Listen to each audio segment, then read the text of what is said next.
የኔ ፍቅር ገና የዘጠነኛ ክፍል ተማሪ ብንሆንም ፍቅርሽ ልቤ ውስጥ 9 ክፍል ቤት ሰርቷል። ኦ ማይ ጎድነስ እንዴት ነው ደስ የሚሉት በእናት እኔም ባይመቆጣጠር እያቃተኝ ይቅርታ አድርግልኝ። አብረን ያሳለፍናቸው ፈተናዎች፣ ኩዊዞች፣ ቴስቶች፣ አሳይመንቶች እንዲሁም የቤት ስራዎች ፍቅራችን በብዙ መከራ ውስጥ እንዲፈተኑ አድርገው። እውነት ነው እኛም ነበረን አይደል እንዴ ምስክሮች? አዎ እኛም ምስክሮች ነን። ግልጽ ነው እኮ እንዴ። ዋው ቲቸር መጣ። ቲቸር ስልክ ከያዝክ እስኪ ሪከርድ አድርጋቸው። አያስቀኑ ጭራሽ ሪከርድ አድርጋቸው። ወረቀል ሰዓቱ ደርሷል። በአሁን ሰዓት ልቤ መልስሽን እንደ ፋይናል ኤግዛም ሪዛልት እየተጠባበቀ ይገኛል።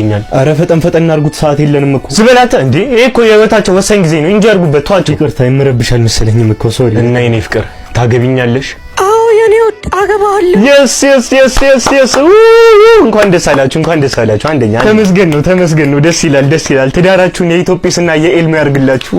ዋው በቃ ክላስን ጀምር። በቃ ሰዓት የለም። የፈጠነ ክላስን ጀምር ቶሎ። እንዴ ቲቸር ዛሬማ ይሄንን ደስታ ሰለብሬት ነው የምናደርገው። ምን ሆናችሁ ነው? ኑ ወደ ካፌ እንሂድ። አሃ ክላሱንም ሰረዛችሁት። በጣም ደስ ይላል። አረብሻችሁ። እኔ ሊድ በቃ እስካሁን ቆማል። እንዴ ቲቸር ኧረ ተንቀሳቀስ በቃ። እሺ ቴንኪው አመሰግናለሁ። ቴንኪው በጣም